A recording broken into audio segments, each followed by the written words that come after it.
Bapak Ibu semua berikhlas 1, 2, 3, 4 yang hadir pada hari ini ruang ini atas undangan Ibu Rauda sebagai calon guru penggerak angkatan 11 ya, yang memang tugas guru penggerak itu lumayan padat ya, tapi mudah-mudahan tugas-tugas beliau bisa selesai sampai akhir tanpa mengganggu proses kegiatan belajar mengajar, karena ini yang paling diharapkan. Dan mudah-mudahan nanti setelah Ibu Rauda selesai menjalankan tugas ini selama beberapa bulan, harapan dari kami itu bisa menyebarkan ilmunya ya, bisa memberikan kontribusi ilmunya kepada rekan-rekan semua, karena ini kesempatan bagi kita untuk menerima pengalaman-pengalaman baik ya, yang disampaikan atau yang diprogramkan oleh guru penggerak. Mudah-mudahan insya Allah ketika beliau nanti selesai, nanti di sekolah kita ada 2 guru penggerak, Pak Indra dengan Pak Rauda. Dan kalau tidak salah, informasi guru penggerak 2024 juga akan segera dimulai, dibuka kembali. Dan bagi ibu-ibu yang memang berkeinginan untuk menambah wawasan, silakan untuk mendaftar ya. Semakin kita banyak di sekolah kita yang menjadi guru penggerak, mungkin akan lebih positif ya pemanfaatannya untuk kita semua. Itu saja mungkin. Terima kasih kepada Bapak Ibu semua, dan mohon nanti sampai akhir kegiatan ini bisa menyimak dengan baik. Assalamualaikum warahmatullahi wabarakatuh. Waalaikumsalam warahmatullahi wabarakatuh. Terima kasih banyak Bapak Kepala. Insya Allah guru penggerak ini pendidikannya sekitar 6 bulan ya, berakhir akhir Desember 2024. Untuk betul kata Pak Agus, CBP yang angkatan 12 akan dibuka katanya sih pertengahan Agustus ya. Tapi saya di PMN belum lihat ada pendaftaran. Jadi kalau saya himbauannya sih mendingan ikut deh gitu. Mendingan ikut, meskipun ya Bu Fani tahu sendiri. Aduh, tugasnya banyak ya seperti itu ya, tapi insya Allah lah dengan cara kita bisa membagi waktu, itu pengalaman-pengalaman yang kita dapatkan insya Allah akan bermanfaat buat kita khususnya, dan umumnya buat teman-teman semua. Baiklah, tidak lama lagi, saya tidak banyak. Ini sebenarnya harus full 1 jam di YouTube ininya tugas desiminasinya ini. Hanya saya ada tugas nanti mengajar UKJ juga. Sepertinya setengah jam saja sudah cukup. Nanti dilanjutkan saya mau buat video pendek saja gitu. Jadi di sininya sebentar aja gitu. Kemudian hari ini saya mau memberikan ice breaking dulu. Ini sepertinya memang tenaga sisa ya, dari pagi sampai siang ini sudah terlihat sekali wajah-wajah yang semangat ya. Biasanya kan 2:30, ini kan masih 2:30, jam 1 ya. Yuk saling berhadapan dengan teman-temannya. Iya, saling berhadapan. Selir baiknya selama 30 detik. Silakan. 30 detik. Gak boleh bergerak ya. Silakan saling bertatapan. Dengan semuanya. Bertatapan di mana? Kalau saling bertatapan 30 detik lumayan cukup lama ya, dan bisa diberikan kepada teman Tidak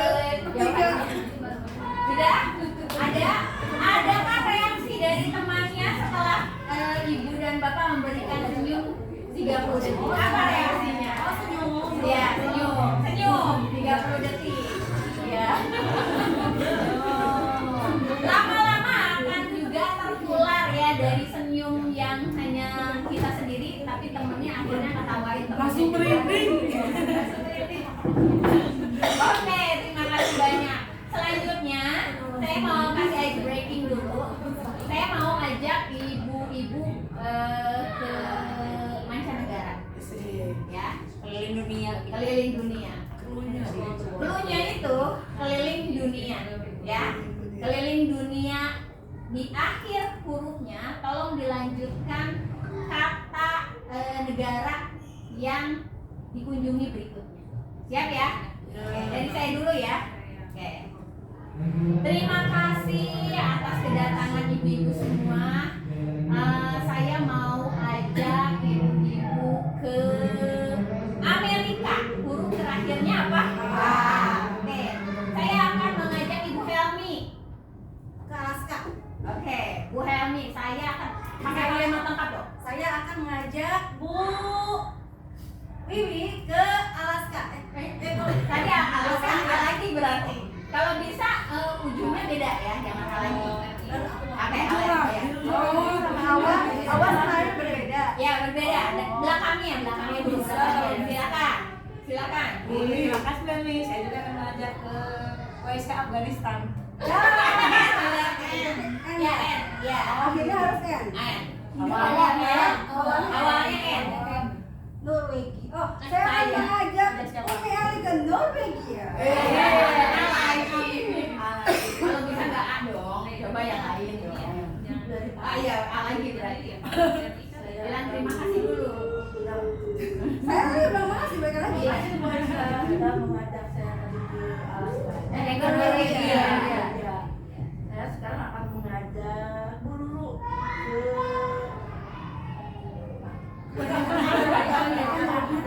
Dari A. Afrika. Ya, Afrika. Diajaknya ke Afrika. Iya, betul. Terima kasih. Saya akan mengajak Ibu Ida ke Amerika. Nggak boleh yang udah. Ke Afrika. Udah. Afghanistan udah. Afghanistan. Afghanistan. Oke, berarti. Tadi Afghanistan. Belakangnya N. Udah Bu Wiwi tadi. Argentina. Oke. Masakan beda. Itu harus negara itu. Iya, negara keliling dunia. Iya. Ke Asia Selatan, Asia Tenggara. Oke, boleh lagi dong. Lagi ya. Tepuk tangan dong buat semuanya. Terima kasih banyak ya. Baik, ya itu penyegaran aja. Nanti ibu dan bapak juga, ibu-ibu juga bisa pakai ini ke anak-anak kelas 1 juga kan, supaya tahu satu berkeliling dunia, tahu negara-negara yang ada di dunia ini. Yang kedua, untuk anak-anak kelas rendah itu bisa diajak mengenal huruf. Ini referensi aja ya. Dari setiap permainan, ya kalau dari setiap permainan hendaknya itu dikasih refleksi di akhir. Jadi apapun permainannya atau ice breakingnya itu di akhirnya itu ditutup dengan refleksi apa yang kita ambil dari permainan itu, gitu ya, seperti kerjasama atau gotong royong itu juga kan bisa diambil diambil refleksinya. Oke, sebelum dilanjutkan, di sini ada kesepakatan forum desiminasi. Satu, menghargai siapapun yang menjadi pendengar. Oh ya. Tolong disampaikan pengertian desiminasi. Oh ya, desiminasi. Oh ya, belum ini ya. Oke, desiminasi itu ketika kita mendapatkan informasi dari luar ya, dari luar lembaga, kemudian kita bisa menyebarkan informasi yang baru, apalagi yang positif ya, kepada teman-teman yang ada di lingkungan kita sendiri. Ya, jadi salah satu caranya adalah saya ditugaskan dari CGP ini untuk menyebarkan budaya positif. Itu ya ibu-ibu, paham ya diseminasi. Kalau saya kecepatan, bilang aja ibu. Maaf, bilang lagi. Oke, kesepakatan forum diseminasi ini yang pertama menghargai siapapun dan menjadi pendengar yang baik. Ada lagi nggak? Kira-kira ini kan kayak sepakatan kelas ya. Kita di kelas seperti itu ya. Kalau mengadakan pembelajaran biasanya suka diberikan supaya anak-anak ikut dengan rule kita, diberikan kesepakatan. Meskipun cuma satu pelajaran, hendaknya seperti itu. Seperti gini, ketika ibu berbicara, yang lain ya, ketika ibu memberikan pertanyaan, angkat tangan seperti itu. Nah, kita diseminasi persepakatan forum diseminasi ini kira-kira apa setelah ini? Kira-kira apa nih setelah satu menghargai siapapun, kemudian menjadi pendengar yang baik, kira-kira apa lagi ya? Tidak main HP. Oke, tidak main HP, setuju ya? Tidak main HP, mencatat. Kalau tidak setuju nggak boleh dicatat ya. Kalau tidak setuju nggak boleh dicatat. Yang ketiga apa nih? Tidak ngobrol. Tidak ngobrol, apalagi? Tidak mencatat hal yang penting. Apa tuh? Mencatat hal yang Oh, mencatat hal-hal yang penting, boleh lah. Ini kenapa ya? Ini kenapa ya Buci ya? Itunya kesenggol-senggol seperti ini. Oke, baik, 5 aja. Satu, tadi nggak ngobrol. Satu lagi apa lagi tadi? Tadi tidak main HP katanya nggak disepakati, berarti jangan dimasukkan. Ya, apalagi? Boleh minum gitu ya. Kayak jangan ngobrol, boleh minum ya. Minta izin jika ingin keluar kelas gitu ya. Semacam kesepakatan ya. Ya, kesepakatan. Nanti kita bahas juga Bu, kesepakatan. Kemudian di sini, nah, seorang guru yang baik harus memiliki kemampuan dalam mewujudkan budaya positif di sekolah. Menurut ibu nih, ibu, apa sih budaya positif? Budaya yang baik. Kebiasaan yang baik, apalagi? Adab ya, adab di atas ilmu ya, akhlak boleh lah seperti itu. Nah, di sini budaya positif ini ada konsep-konsepnya atau step-stepnya. Di sini ada disiplin positif, motivasi perilaku manusia, kemudian keyakinan sekolah atau keyakinan kelas, kebutuhan dasar manusia, posisi kontrol restitusi, dan segitiga restitusi. Nanti yang kita ambil sepertinya kalau motivasi perilaku, kalau budaya disiplin positif itu seperti ibu-ibu tahu ya, ketika datang tepat waktu mengajar sesuai dengan jam mengajarnya dan lain sebagainya. Yang saya mau soroti ini motivasi perilaku manusia ada 2 ya. Motivasi apa aja Bu? Motivasi eksternal berasal dari luar dan internal. Pintar banget tuh, namanya pernah. Ya, jadi kalau motivasi eksternal berasal dari luar, si anak itu bisa tergerak keinginannya tanpa disuruhnya dari luar. Kalau dari eksternal, kalau internal kemauan dia sendiri gitu ya. Kemudian keyakinan sekolah. Nah, di sini saya akan menyoroti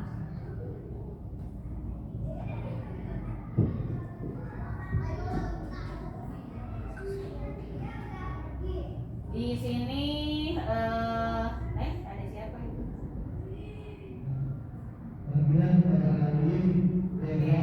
Oh ya, di sini disiplin positif tidak lupa kita mengarah kepada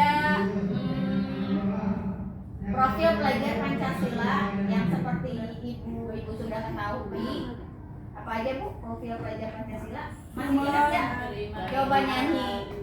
Belajar Pancasila, beriman dan bertakwa pada Tuhan Yang Esa dan berakhlak mulia, berkebijakan global, gotong royong mandiri, kreatif dan bernalar kritis.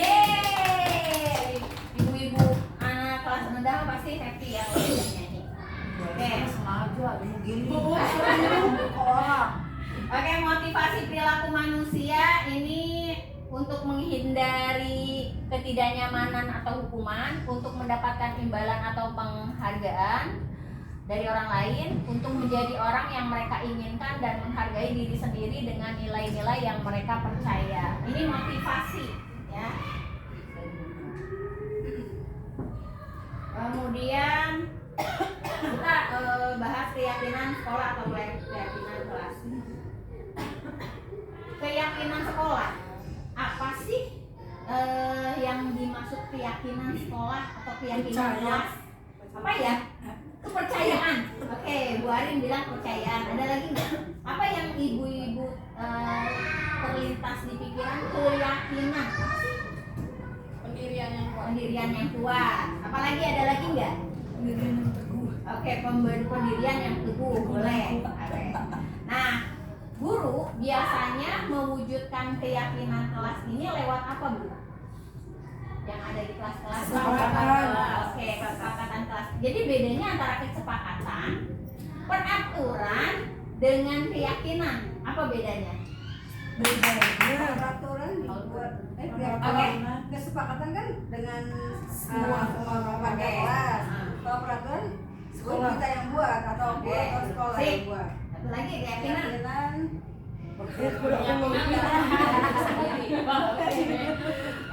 Berkaitan sama motivasi tadi, ada eksternal dan ekstrinsik ya.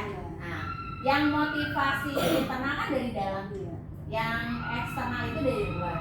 Masuk ke peraturan. Kalau peraturan biasanya anak-anak munculnya motivasi apa? Eksternal. Eksternal. Contoh, Jangan gaul sama sembarangan. karena ada peraturan. Peraturan biasanya dibuat satu pihak. Misalnya sekolah, tata tertib sekolah gitu kan. Atau sekarang udah jarang ya peraturan kelas atau tata tertib kelas, udah jarang ya. Karena diganti dengan kesepakatan. Karena kesepakatan itu adalah yang dibuat oleh warga kelas bersama. Nah, setelah dibuat kesepakatannya itu pasti akan berubah jadi keyakinan. Nah, gitu. Jadi hierarkinya gitu, dari tata tertib, peraturan, kesepakatan kelas, dan nanti akan muncul keyakinan kelas. Di sini harus dipahami dulu, seragamin dulu antara perbedaan antara peraturan, kesepakatan, dan keyakinan. Gitu.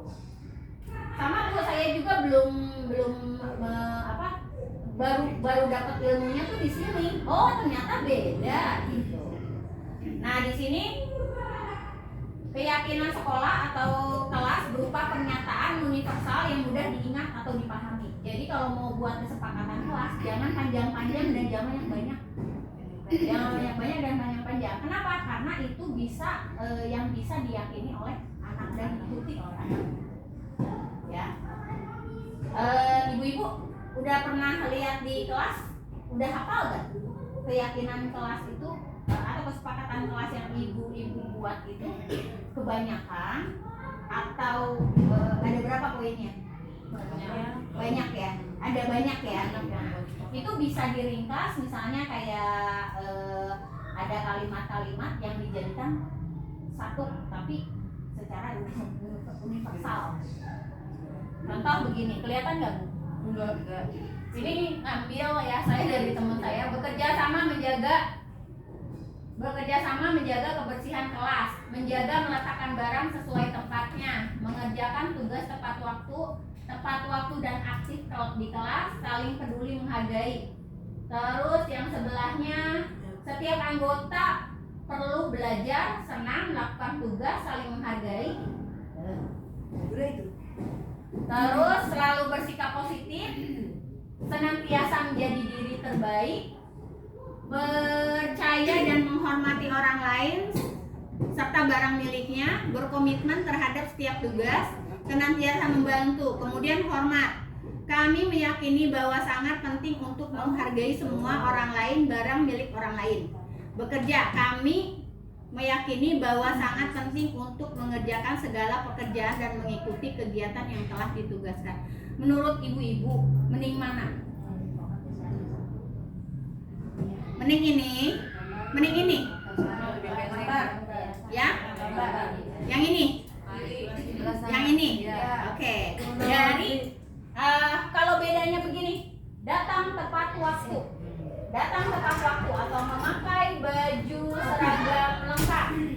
Itu maksudnya keyakinan atau apa? Gimana? Peraturan. Masuk peraturan.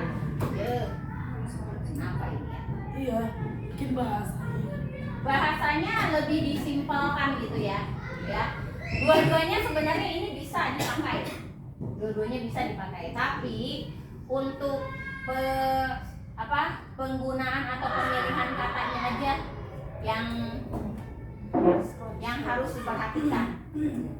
Ya. Kayak gini. Dilarang buang sampah sembarangan. Kalau diganti jadi kesepakatan kelas mana? Buang sampah pada tempat. Buang sampah pada tempatnya. Oke. Terus kalau gini, dilarang ribut. Tertib kita belajar. Gitu ya, bisa ya? Antara kalimat peraturan dengan kalimat keyakinan atau kesepakatan kelas. Kalau perintah maksudnya kemana, Bu? Kalau perintah sih itu peraturan. Peraturan itu maksudnya. Ngajak. Ngajak. Yuk, gua sampai. Ya gitu. Sekarang kalau kebutuhan dasar manusia yang ibu-ibu tahu apa aja? Primer, sekunder, itu ya, tersier. Nah, sekarang kalau menurut lupa nih ininya. Kebutuhan perhatian. Nah, yang kita bahas ini kebutuhan dasar manusia. 1, bertahan hidup, kasih sayang dan rasa diterima, penguasaan, ya, kebebasan dan kesenangan. Ini ada contoh foto di sini. Kira-kira anak saya ini masuk kebutuhan dasar yang mana? Ini lagi percobaan atau praktik spiral kertas. Kebebasan. Bebasnya apa, Bu? Dia Berekspresi. Oke, apalagi selain itu?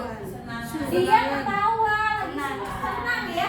Senang karena bebas, dia bisa praktek, bisa main api. Akhirnya dia senang dong. Bebas gak? Bebas, jelas diberikan kebebasan sama gurunya.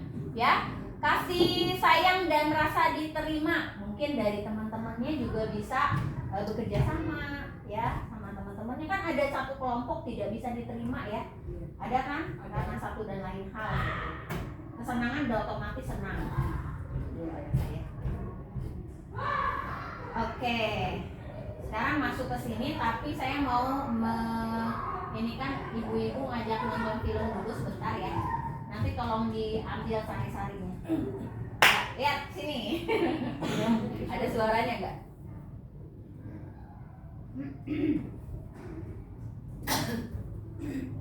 Tadi ada suaranya, sekarang kok enggak ada ya?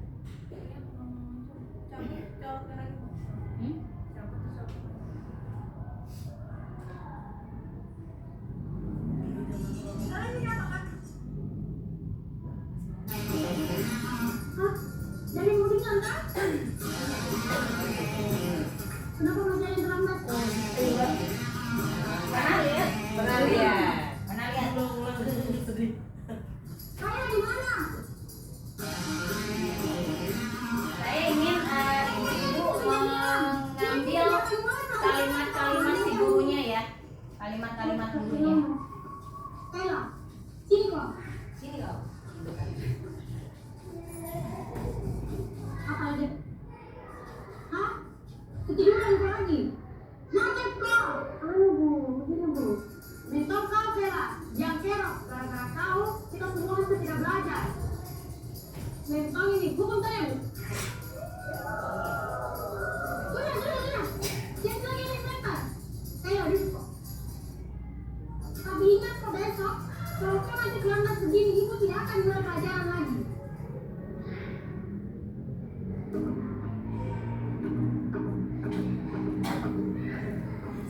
Siangan lagi. Selamat ya. pagi anak-anak.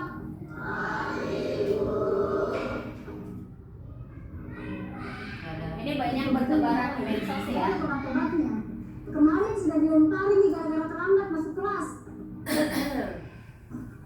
Assalamualaikum. Gak usah banyak alasannya. Berdiri kontan.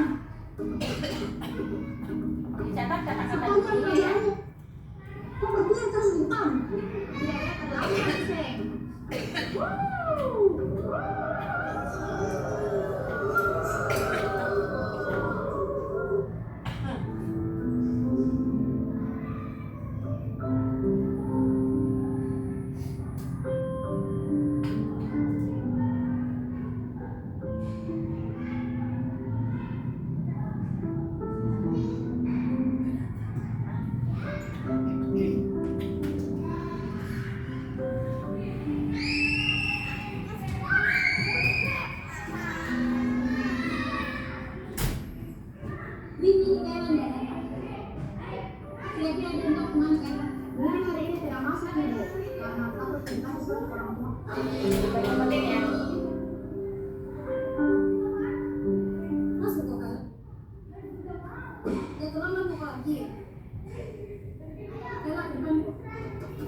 Hari ini meskipun udah pernah masuk dan enak sesuatu hukum, kok nggak masuk kok? Sekarang pada kita semua di sini, kenapa kok selalu terlambat dan malah kemarin kok nggak masuk? Kaila, jelaskan kok. Bicara kok. Kaila. Maafkan tak teman-teman. Hanya gara-gara saya, karena sama Udah sini kali curi ke. Ayo repek. Wah, Isa berarti tak bisa buka film gitu. ini sekarang kita di rumah sakit. Kenapa Isa? Suruh saya Terus kalau kan dia mau Hermi. Emang ada banyak terlambat di sekolah karena harus ke rumah sakit. Setelah makan dulu mamaku dan bisa di sekolah. Hari ketiga kemarin saya berkas di sekolah.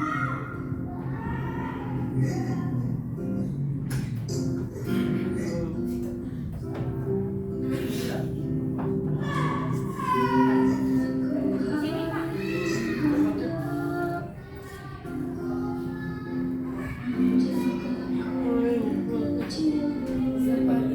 Belum bikin minum.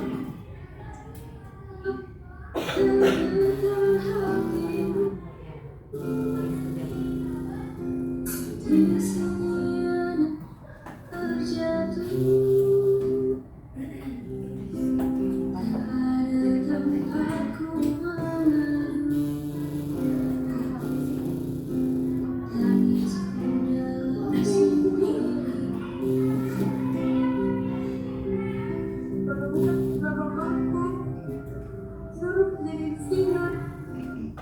Bakalan gak masuk sekolah hari ini. Saya kira kalian semua menepati kak. Lepaskan mak. Lepaskan. Lepaskan. Lepaskan. Saya kira kak. Hukum mak.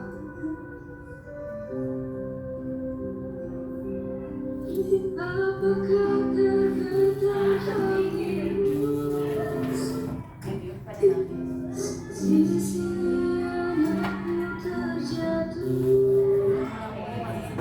Pais, kenapa kamu lambat? Keluar kau. Keluar itu. Bentar lagi kita sudah mau keluar. Empar putar. Saya banyak nambah.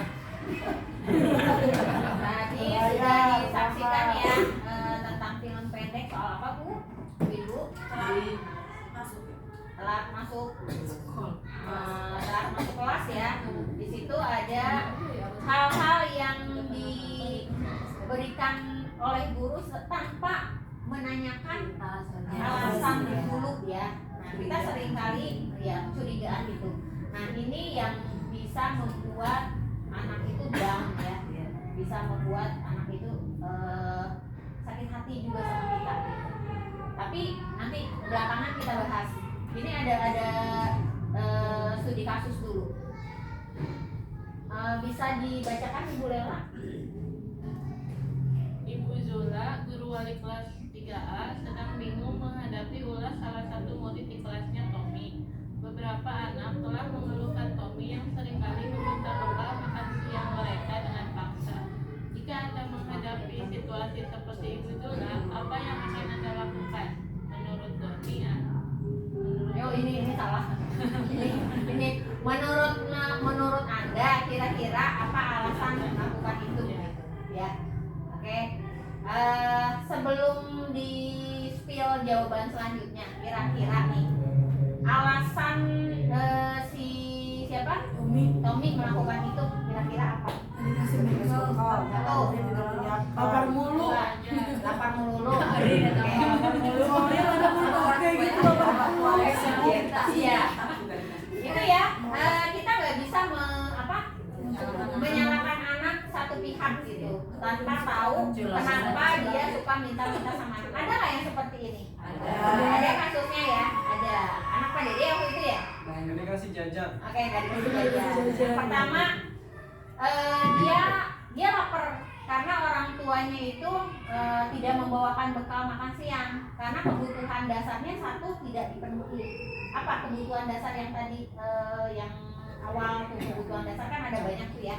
Kira-kira yang mana kebutuhan dasar yang tadi yang tidak dipenuhi oleh orang tuanya? Pangan, apalagi kasih sayang, gitu. Ya kasih sayang. Berarti nggak diperhatiin dong, ya. Dia merasa senang temannya memperhatikan dia. Kan teman-temannya pasti dong, gak dimarahin bu guru atau gimana kan itu otomatis bisa. Kamu kenapa sih minta bekal aja sama aku? Gitu. Nah dia mencari perhatian. Salah satunya bisa meminta perhatian sama orang lain, ya. Kemudian karena temannya jadi takut karena dia dan menuruti keinginannya. Tommy sedang berusaha memenuhi kebutuhan adalah soal kekuasaan. Bagaimana cara dia itu diperhatikan dan dia berkuasa di atas teman-temannya. Karena dia juga bisa merasa bosan bekal yang dikasih orang tuanya, itu juga bisa. Iya. Atau ada juga yang iseng aja karena dia menikmati ekspresi. Ada nggak yang begini? Dia melakukan karena iseng saja, karena menikmati ekspresi teman-temannya saat kesal. Ada nggak? Ada kan? Ada seperti itu. Senang ketika teman-temannya marah gitu, ya. Atau ibu-ibu ada yang seperti ini nggak? Guru ada nggak? Gorengnya mau. Nah kita masuk ke posisi kontrol. Posisi kontrol restitusi judulnya. Kopi ya kamu ya. Ibu-ibu kira-kira yang mana nih? Posisi kontrol restitusi seorang guru. Ada seorang guru yang penghukum, ada yang pembuat merasa bersalah, ada yang guru sebagai teman, dan ada guru yang pemantau, juga ada yang manajer. Kira-kira kalau begini, kamu itu datang terlambat aja, ayo berdiri di depan, berarti itu hukum. Kayak gini, menurut ibu kamu itu salah, seharusnya kamu tuh begini. Itu membuat dia itu merasa bersalah. Dan yang ketiga, jarang merasa bersalah si anaknya. Oke. Si guru sebagai teman. Ibu juga pernah loh kayak gitu ya. Ibu pernah loh kayak gitu kayak kamu waktu kecil. Itu kayak teman kan? Ya kayak teman. Atau enggak guru sebagai pemantau. Lihat nih. Oh, itu sekarang begini dipanggil. Dipantau gitu, ya. Atau guru sebagai manajer. Nah, yang manajer ini yang perlu kita pelajari. Posisi kontrolnya. Kita lihat di sini. Kelihatan nggak Bu?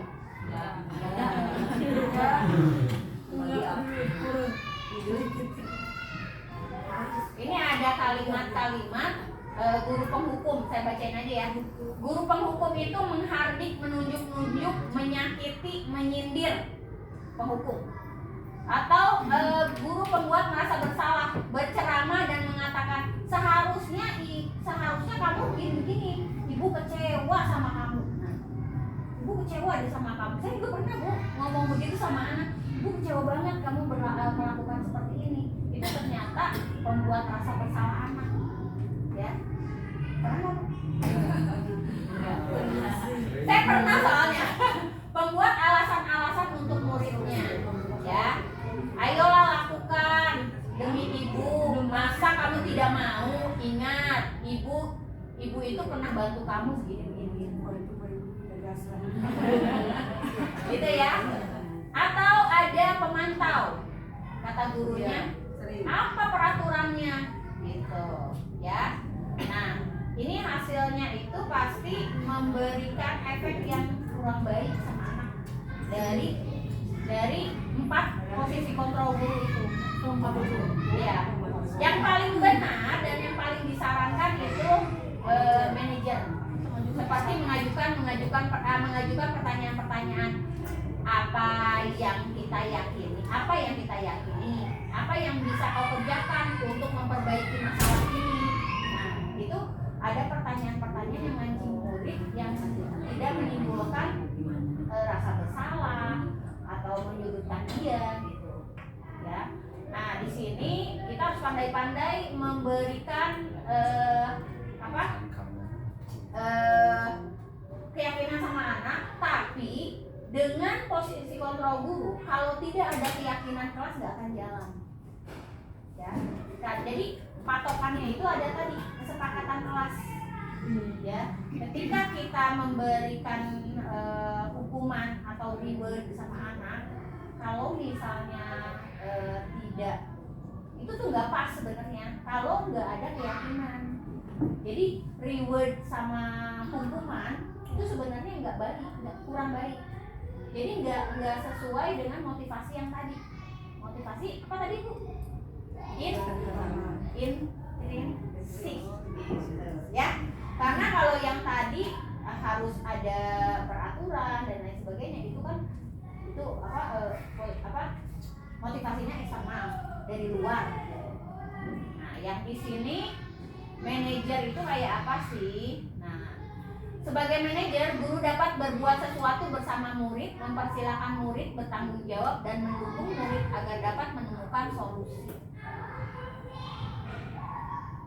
Ini kemarin saya nyoba posisi kontrol restitusi ini dengan menerapkan segitiga restitusi. Nah, ini yang sebaiknya kita lakukan sama anak.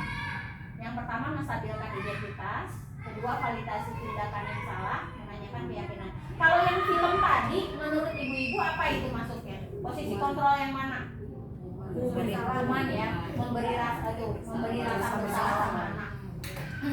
Itu efeknya nggak baik. Kenapa sih harus tahapan segitiga restitusi ini? Yang pertama itu menstabilkan identitas. Menstabilkan identitas dilakukan berdasarkan prinsip bahwa membuat kesalahan adalah bagian dari proses pembelajaran. Nanti ininya tugas prakteknya nanti ya. Validasi tindakan yang salah. Memvalidasikan bahwa apa yang anak lakukan itu salah. Menyadarkan dia gitu. Menyadarkan dia bahwa dia salah. Kasus-kasus sepele banyak, tapi banyak juga kasus-kasus yang di luar dugaan kita. Seperti gini, validasi tindakan yang salah. Kamu pasti punya alasan kenapa kamu melakukannya. Apa yang penting bagi kamu? Kamu boleh tetap berusaha menjaga sikap itu. Ini memvalidasi tindakan yang salah. Maukah kamu belajar cara lain untuk mendapat apa yang kamu butuhkan tanpa harus memukul misalnya? Itu seperti itu. Memvalidasi tindakan yang salah.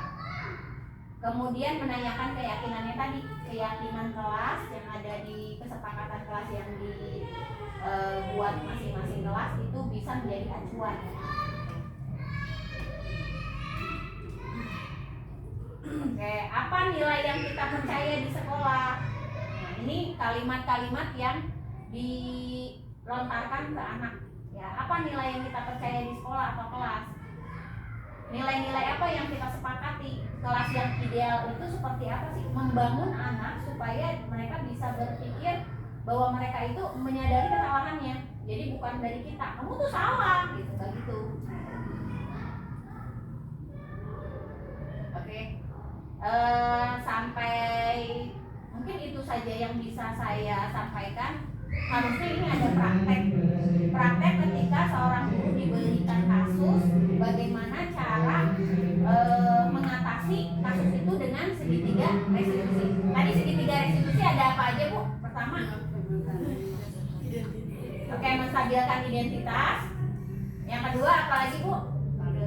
Validasi tindakan yang salah. Dan yang ketiga, oke, menanyakan keyakinan. Mudah-mudahan nanti berjalannya waktu ada apa ya?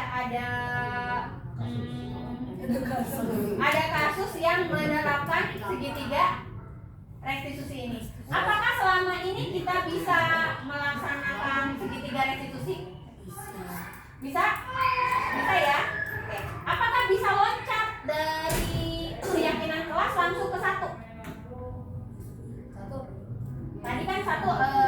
validasi tindakan ya? Bisa nggak bisa. Semua harus berdasarkan melalui tahap-tahap. Jadi langsung praktek kasus berarti. Pernah nggak melaksanakan segitiga restitusi ini? Sebenarnya pernah. Cuma saya nggak tahu ya segitiga restitusi benar nggak? Tapi setelah ini kita bisa tahu segitiga restitusi itu sebaiknya dilakukan untuk menangani kasus-kasus gitu. Jadi apapun kasusnya, kalau bisa bertahap menggunakan segitiga restitusi ini. Mudah-mudahan ini bisa dijadikan sebagai acuan kita untuk kedepannya. Jadi nggak langsung menyalahkan anak, karena kita itu sesuai kurikulum Merdeka katanya ya nih yang saya dapat harus menghamba pada anak. Bukan berarti kitanya nyembah-nyembah anak, bukan. Tapi artinya kita mengedepankan bahwa kebutuhan dasar anak itu seperti tadi kebutuhan manusia. Jika ada anak yang bertindak salah, itu berarti salah satu atau beberapa kebutuhan dasar manusianya yang tidak terpenuhi. Kita yang harus mengulik apa, kenapa, itu sebagai guru tugas kita gitu. Mungkin itu saja yang bisa saya sampaikan. Mungkin ada pertanyaan? Ada pertanyaan nggak? Ini buat siswa aja. Ada. Ada di lingkungan kerja pun ada. Cuma nanti berat masalahnya. Karena menyangkut kepala sekolah yang harus menangani, itu campur kepala sekolah itu harus ada gitu. Karena ini kan kalau di kelas kan guru yang jadi sentral. Di sini saya juga ada kasus-kasus guru ke murid, kepala sekolah, guru dan murid. Itu ada kasus-kasus itu seperti memecahkan teka-teki gitu. Nah, tapi ini karena kita berkaitan sama anak-anak di kelas, saya ambil contohnya guru dan murid saja. Mungkin itu saja yang bisa saya sampaikan. Mudah-mudahan bisa bermanfaat. Amin. Dari ilmunya bisa diterapkan di kelas. Terima kasih atas kerjasamanya datang ke ruangan ini, meluangkan waktu ya. Terima kasih kepada ibu-ibu, bapak-bapak juga memberikan concern kepada pembelajaran yang saya lewati. Mungkin saja nanti ada lagi coaching itu lebih dalam lagi dibandingkan segitiga restitusi gitu. Saya mohon maaf jika mengganggu waktunya. Wabillahi taufiq wal hidayah. Wassalamualaikum warahmatullahi wabarakatuh. Terima kasih ya ibu-ibu. Foto bareng dong, Uci. Ini mah bukan ini, buat apa? Buat bukti fisik. Oke. Uci minta tolong. Mana? Baris dulu, bantu dia dulu, Bu. Iya, aku nggak resmi pakai logonya. Ih, nggak apa-apa, nggak kelihatan. Itu kan Kalau aku nanti aja. Laki-laki mah cuma 2 sama. Harus ada lebih dari 10 soalnya. Lebih dari 10.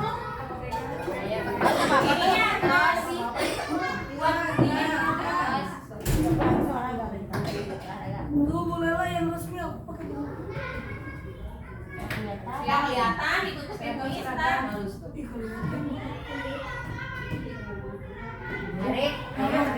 Suara nih. Kayak poli yang bersuara Gak pakai gincu. Gincu lagi. Siap jangan ada sini. Biar konsep. Kasih setengah. Oke, siap. Lihat sini semua ya. 1, 2, 3. Nah, sekali lagi 1. Tinggi. Sekali lagi 1, 2, 3. Dia bebas 1, 2, 3. Oke, terima kasih banyak. Teman-teman makasih ya. Makasih banyak. Semoga sukses. Mudah-mudahan kurang puas, kurang banyak. Iya, saya kalau nggak ngajar mah saya mau